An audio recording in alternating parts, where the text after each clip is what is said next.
Welcome to the Old Time Radio Westerns. I'm your host, Andrew Rhynes, and let's get into this episode. This episode is going to be Challenge of the Yukon. Original air date's November 4th, 1949. And in this episode, after one of Dr. Blake's patients dies, Preston investigates the death. The title of this episode, Dr. Blake Surrenders. Hope you enjoy, and again, thanks for listening. Now, as gunshots echo across the wind-swept, snow-covered reaches of the wild Northwest, Quaker puffed wheat and Quaker puffed rice, the breakfast cereal shot from guns, present the Challenge of the Yukon. It's Yukon King, swiftest and strongest lead dog of the Northwest, blazing the trail for Sergeant Preston of the Northwest Mounted Police in his relentless pursuit of lawbreakers. On King! On, you huskies! Gold discovered in the Yukon. A stampede to the Klondike in the wild race for riches. Back to the days of the gold rush. With Quaker puffed wheat and Quaker puffed rice, bringing you the adventures of Sergeant Preston and his wonder dog, Yukon King, as they meet the Challenge of the Yukon.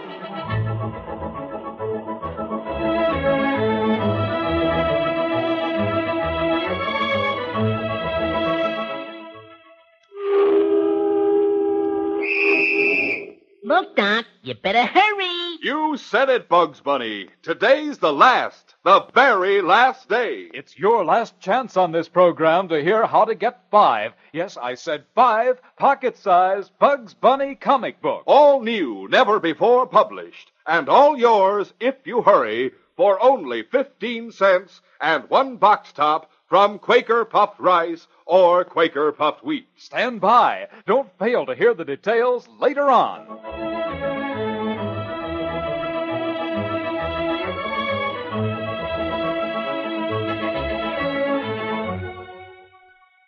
Sergeant Preston was returning from a long trip into the Arctic.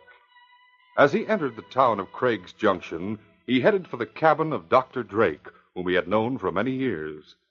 The doctor's cabin was a combined office and living quarters, and he served the trappers and prospectors for many miles around the town.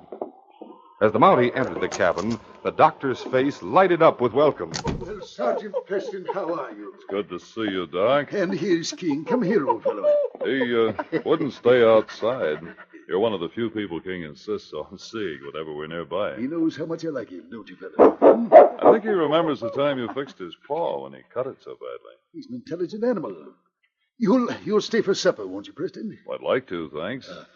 Also, I want you to have a look at my hand. I got a touch of frostbite up north. I think a little infection set in. Take off your pocket and get warm first.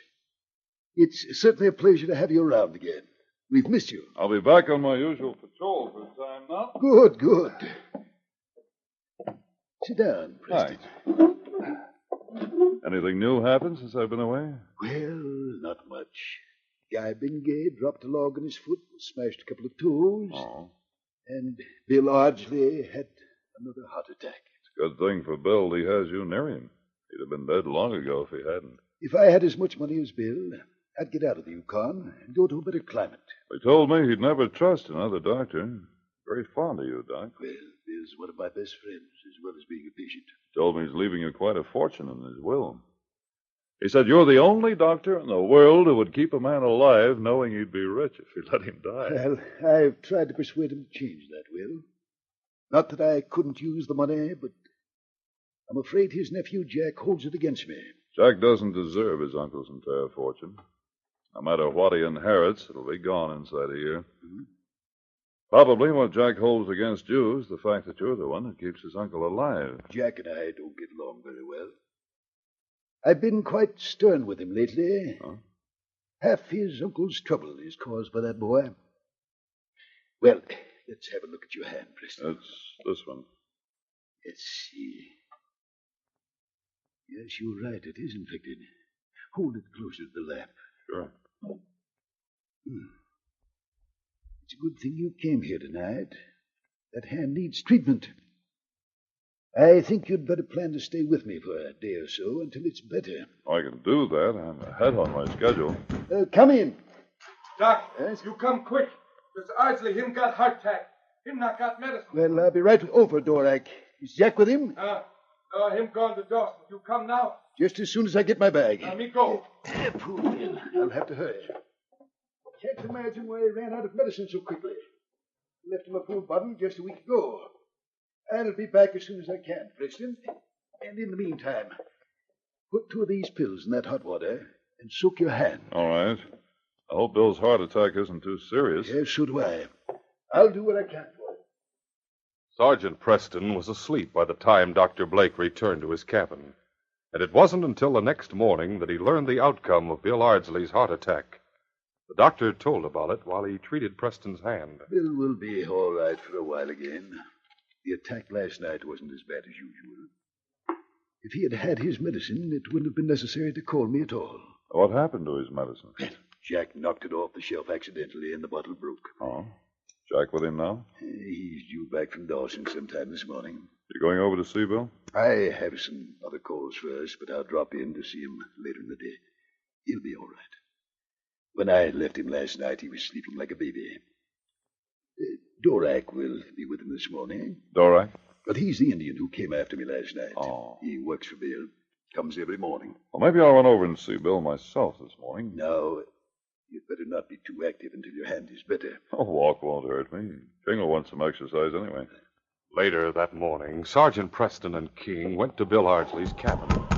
The door was opened by Dorak. The Indian's usually expressionless face was a mask of fright. Hello, Dorak. You? Police? I just came to say hello to Mr. Ardsley. How is he this morning? Me come just now, find him dead. Dead? Let me in here, Dorak. Me stay last night till Mr. Ardsley sleep. Me get here late this morning. He's dead, all right. Must have taken a dose of his medicine this morning. Corks out of the bottle. Did you give it to him? No, me come just now. This medicine has a strange smell. That medicine, same bottle Doc bring last night. Here, take a smell of it. You look frightened, Dorak. You smell the same thing I do. Poison. The poison trappers use. Me not know. Me go home last night, not touch bottle. Whoever did tamper with it did a very clumsy job. A doctor would know by looking at Bill Ardsley that he died of poisoning and not a heart attack. Doc give him bottle. Me see him. Jack come. Has he been away all night? Him not here last night. Hello, Jack. Sergeant Preston, what are you Your doing? uncle is dead. What? Bill dead? No. I suppose this is quite a shock to you. I shouldn't have left him. He seemed to be all right. Let me see him. Not a very pleasant sight, I'm afraid. What? It's awful. As if he'd been poisoned. Is that what you meant? Yes. Are you sure it was a heart attack that killed him? I'm sure a heart attack didn't kill him. This is what killed him, the poison in this bottle. Who gave him that bottle? Dr. Blake? Dr. Blake was with him last night. So that's it. I shouldn't have left Uncle Bill. I knew this would happen sometime. What do you mean, Jack? I've never trusted Blake. Uncle Bill is leaving him half his money. He waited until I was away, then poisoned him. Then he could say Uncle Bill died of a heart attack, and nobody'd know the difference. I wouldn't be too quick to accuse Dr. Blake if I were you. He was a good friend of your uncle's. He pretended to be a good friend, but all he wanted was Uncle Bill's money. If he's a good doctor, what's he doing way up here in the Yukon? Why didn't he stay where he could make money at his profession in a civilized place? I've never asked him that. Well, I accuse him of my uncle's murder, and I demand that you arrest him. Looks as if I'm going to have to do that. He had a motive, and he was the last one to see my uncle. He gave him the poison. He knew I wasn't here, and he didn't know you'd happen to be passing through here today. Whoever killed your uncle certainly didn't know that. You'll put him under arrest immediately, won't you, Sergeant? I'll keep him in custody until I've investigated the case further. I don't see why investigation's necessary. It's all pretty obvious, isn't it? Will you take him to Dawson? No. I'll put him in jail here at Craig's Junction temporarily. I'll keep this bottle. Come along, King. We'll go find Dr. Blake. Dr. Blake's face was white and tense as he listened to Sergeant Preston. So I'll have to put you under arrest until I investigate further, Doc. But it's ridiculous, Preston. I wouldn't murder a man. I'm sure you're not guilty. But under the circumstances, I must arrest you. Jack's accusing you directly, and you were the last one to see Bill. If I stand trial, I'll hang. No jury in the world will think I'm innocent. They'll say I did it because you were here. thinking I wouldn't be suspected with a Mountie right in my own home. Clever man might do just that. Then you don't really think I'm innocent, do you? I know you're innocent, Doc, and I'm going to prove it. I want a couple of days to find out a few things. But what if you don't find anything? I'll be brought to trial and found guilty. Doc, you have the finest reputation in the Yukon. Everyone who knows you is your friend. I'm sure I can clean this up and find the man who did it. You'll be confined in the local jail for a day or two, that's all. You can play cards with old Jake. He's a good friend of yours, and Jake will let you have your patients come see you there if necessary. What are you going to do in the meantime? I'm going to make a quick trip to Dawson and do some checking on Jack's visit there. You suspect him, too? So you had the same idea. He was very quick to accuse you. I'm surprised you didn't speak up about him. I wouldn't accuse anyone of anything without proof. You're a fine man, Doc. That's one reason I know you could never do anything bad. Now, come on, get your things. You shouldn't drive your team to Dawson and back with your hand in that condition, Preston. It's likely to become serious unless you're careful. It's not half as serious as what might happen to you if I don't start investigating immediately. Your neck's much more important than my hand. Come on, Doc. There's no time to lose. Sergeant Preston reached Dawson that night, and after reporting the murder at headquarters, started checking every bar and cafe in town, questioning everyone about the activities of Jack Ardsley. The following morning, his hand was swollen and painful, but he said nothing about it when he reported to Inspector Grayson. I have the proof I was after, sir. Jack Ardsley left Dawson the afternoon of the day his uncle was murdered. I found two men who met him on the trail. He was in Craig's Junction the night his uncle died. You'll have to have more proof than that, you know, Sergeant. Well, he could have stopped somewhere on the way, but he said he spent the night in Dawson. He'll have a hard time proving that. And you may be able to sweat the truth out of him. I hope you can. I've rather shocking news for you, Sergeant. What do you mean, sir? I'm afraid you made a mistake not bringing Dr. Blake back to Dawson with you. Inspector, I'm sure he's innocent. We checked on him yesterday as soon as you reported the case. Dr. Blake left Ottawa after being tried for murder. What? He was acquitted, but the publicity ruined his reputation and his practice. That's why he came up to the Yukon where no one knew him. Well, that means he wouldn't have a chance if he had to stand trial on this charge. I'm afraid he wouldn't. Especially since the first case was also poisoning. Poisoning, sir? Here's the report if you want to read it. But it's pretty obvious he wouldn't try the same thing again, sir. The man's too intelligent. You'd have a hard time convincing a jury of that, Sergeant. I'm sure he's innocent, Inspector. I'd stake my life on it. The whole thing's just a coincidence. Your judgment is usually very sound, Preston. But we can all be wrong. I'll start back to Craig's Junction at once, sir. Good luck, Sergeant. I hope you and King are right about Dr. Blake. I'm sure we are, Inspector. Goodbye, sir. In spite of the increasing pain in his hand, Sergeant Preston drove his dog team at a swift pace toward Craig's Junction. He stopped at each cabin along the trail to inquire whether Jack had spent the night, but was given the same answer everywhere. No one had seen him. Darkness had fallen as he stopped the team in front of the jail at Craig's Junction. Hawking! Holla! Sergeant Preston. What's the matter, Jake? I'm ashamed to tell you, but my prisoner broke jail. Dr. Blake? Yep. I guess I wasn't careful enough. According to the way you two talked, I thought he was just here till you got back. What happened? Well, we were playing cards, and somehow or other, Doc grabbed my handcuffs and clamped them on me before I could move. Then he gagged me and tied me to the bed with a torn-up blanket. I was there 3 hours before they found me. Doc leave town? He sure did. He got his dog team and took every bit of food out of his cabin and skedaddled. He went north. I knew I couldn't catch him, so I decided to wait for you. I'm sorry, Sergeant. I never thought he'd do a thing like that. Do you suppose he's guilty of killing Bill Ardsley? I can't believe he is, but it certainly looks like it. We'll continue our story in just a moment.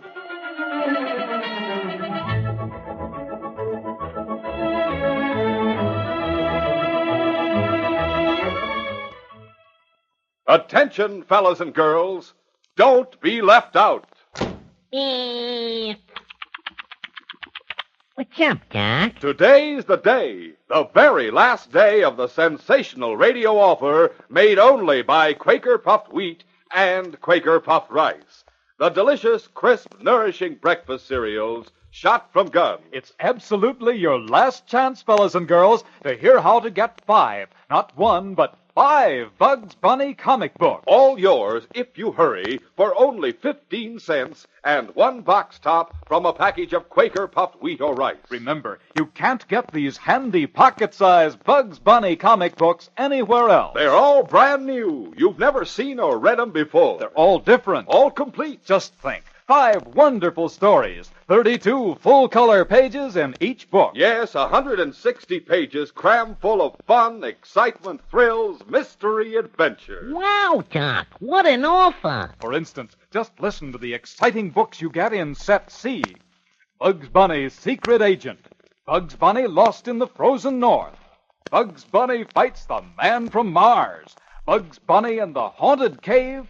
Bugs Bunny Captured by Cannibals. Yes, we'll send you a set of 5 books, and we'll let you know how easy it is to get 10 more Bugs Bunny comic books. But you must hurry. Go to your grocer on the double quick. Buy a package of Quaker puffed wheat or Quaker puffed rice. Then don't wait. Cut off the top of the package right away. Write your name and address on it, and send it immediately, along with 15 cents, just 1 thin dime and a nickel, to Bugs Bunny, Chicago 77, Illinois. Look, Doc, you better hurry. Bugs is right. Hurry, hurry, hurry. Send only 15 cents, your name and address, and 1 box top from a package of Quaker puffed rice or Quaker puffed wheat. Then mail pronto to Bugs Bunny, Chicago 77, Illinois. Here's that address again. It's Bugs Bunny, Chicago 77, Illinois.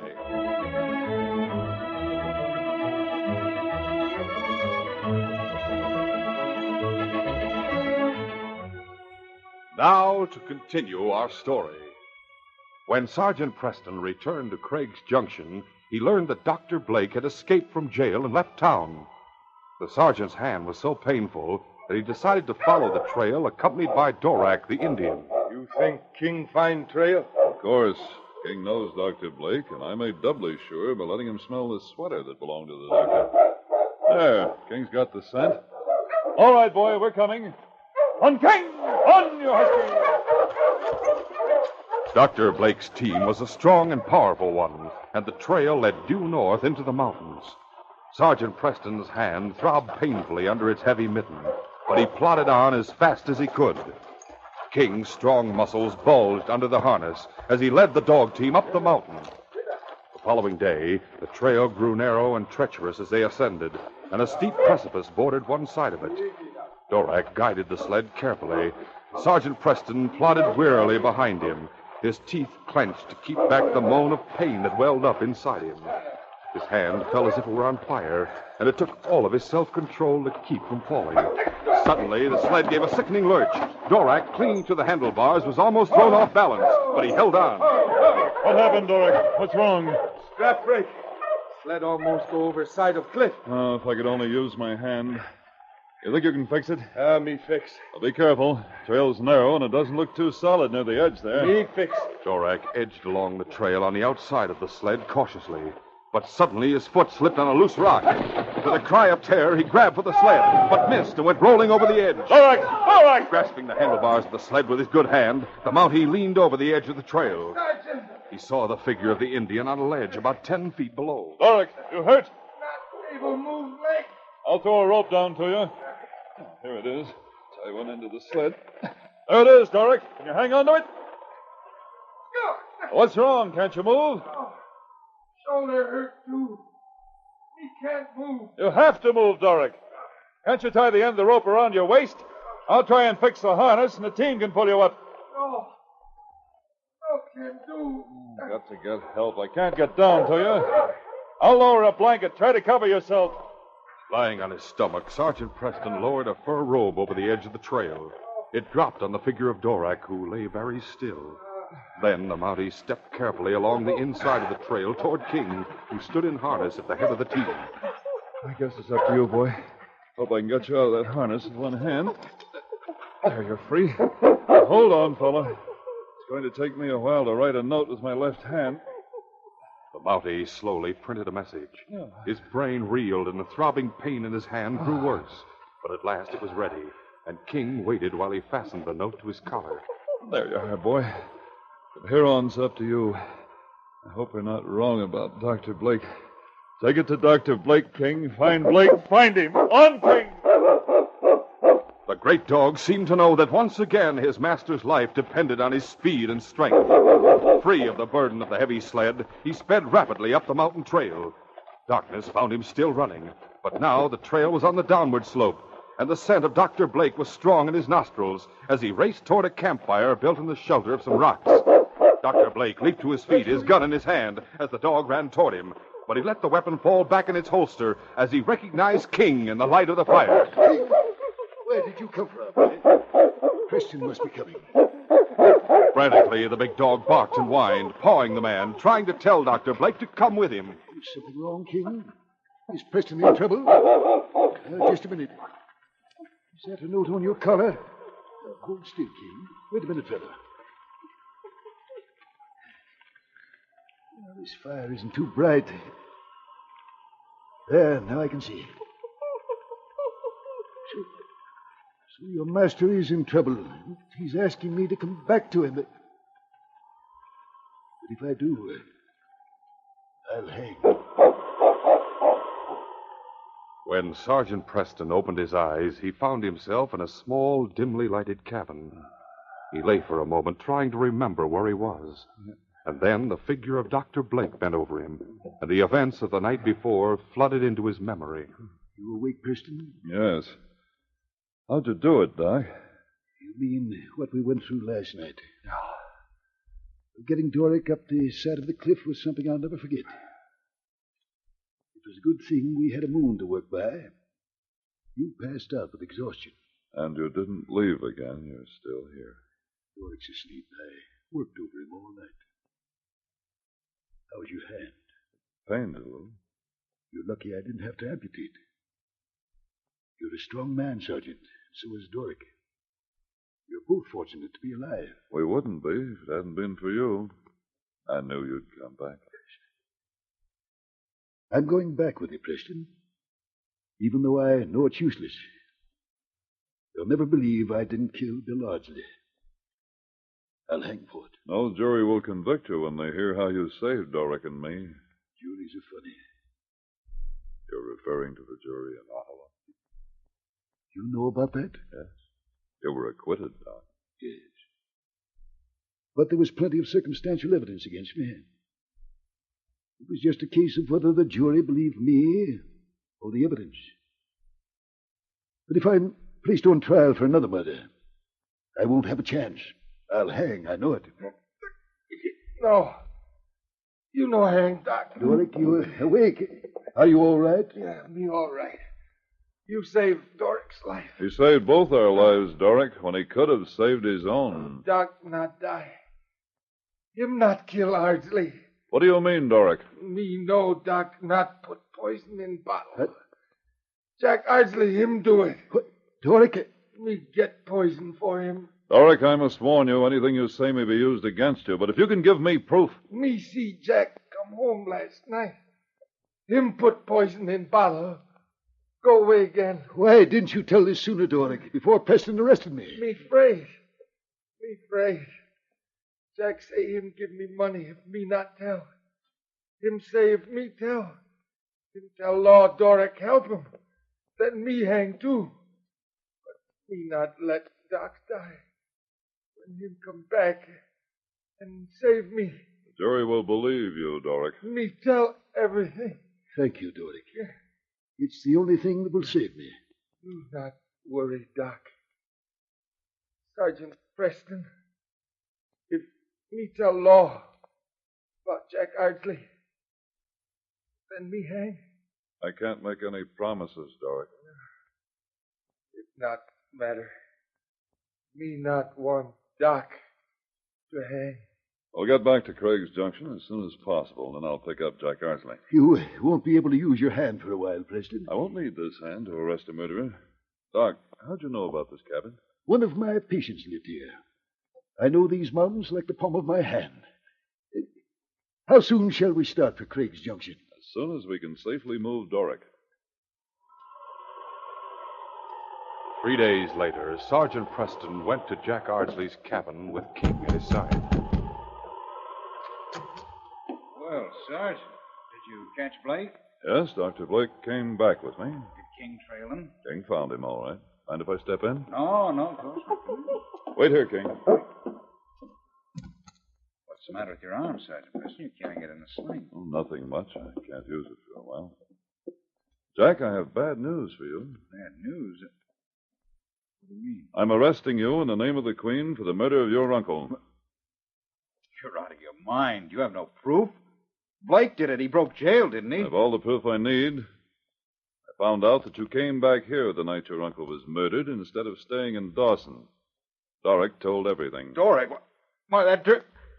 It's not true. He's lying. A jury will decide that. Doric told us how he gave you the poison and how you bribed him not to tell. You wanted Blake convicted so you'd get all of your uncle's money. You're smart, Preston. You got it all worked out. And I'll admit you're right. I got rid of my uncle. And I can get rid of you. You've got only one hand. Wait. That does it. You'd better put down that gun. I'll put it down when I'm through with you. You think I'd let you take me in and hang me? Not on your life. You can't get away with murder. Oh, yes, I can. I killed my uncle, and I'll kill you, and I'll get away with both murders. You've overlooked one thing. King's right outside the door, and the door's not latched. He'll be in here like a flash. All he needs is a split second, and I can give it to him by bumping you. Sergeant Preston's quick attack caught Jack off balance. The shot went wild. Come on, King! King heard the Mounties cry. The great dog leaped through the air, throwing all his weight against the killer. King's jaws gripped Jack Arsley's gun arm, and Sergeant Preston, leaping forward, grabbed the gun. Take him off! Take him off! Take his dog away! Hold that King down, boy. You're covered, Jack. I have your gun.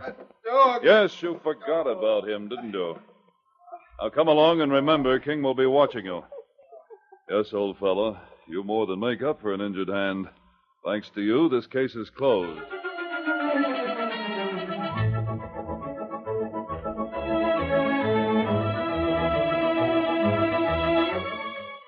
In just a moment, Sergeant Preston will give you a preview of Monday's adventure.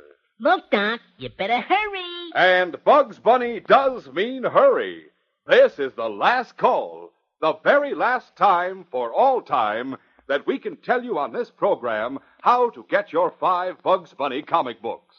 Actually, 5 different pocket-sized Bugs Bunny comic books for only 15 cents and 1 box top from Quaker Puffed Wheat or Quaker Puffed Rice. You can't get them anywhere else. You've never seen or read them before. They're all brand new. Don't miss the excitement, mystery, laughs, and thrills in such stories as Bugs Bunny Lion Tamer, Bugs Bunny Outwits the Smugglers, Bugs Bunny Captured by Cannibals. If you hurry, we'll not only send you 5 different books, we'll also send you full information for getting 10 more. Send today without fail. This is the last, absolutely the last day of this radio offer. Send 15 cents in coin, not stamps, just 15 cents, and 1 box top from a package of Quaker Puffed Wheat or Quaker Puffed Rice. Address your letter to Bugs Bunny, Chicago 77, Illinois. I'll repeat that. Write it down right away. Send to Bugs Bunny, Chicago 77, Illinois. Listen Monday when Sergeant Preston and Yukon King meet the challenge of the Yukon in the case Trapped. When King and I went to Whitehorse for a short stay, we got there just in time to take over a case that involved a young fellow we knew and liked. I thought it would be a routine matter, catching up with the murderer and making the arrest. But I came face to face with a danger that was almost sure death. Be sure to hear this exciting adventure Monday. These radio dramas, a feature of the Challenge of the Yukon Incorporated, are created and produced by George W. Trendle, directed by Fred Flowerday, and edited by Fran Striker. The part of Sergeant Preston is played by Paul Sutton. They are brought to you every Monday, Wednesday, and Friday at this same time by Quaker Puffed Wheat and Quaker Puffed Rice, the breakfast cereal shot from guns.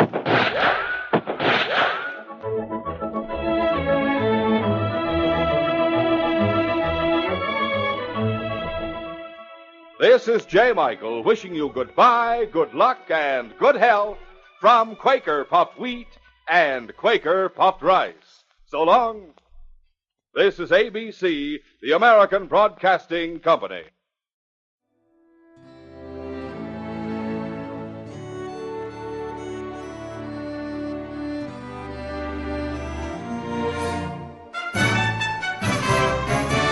This has been a presentation of OTRWesterns.com, and we hope you enjoyed. Please take some time to like and rate our shows in your favorite podcast application. Follow us on Facebook by going to OTRWesterns.com/Facebook.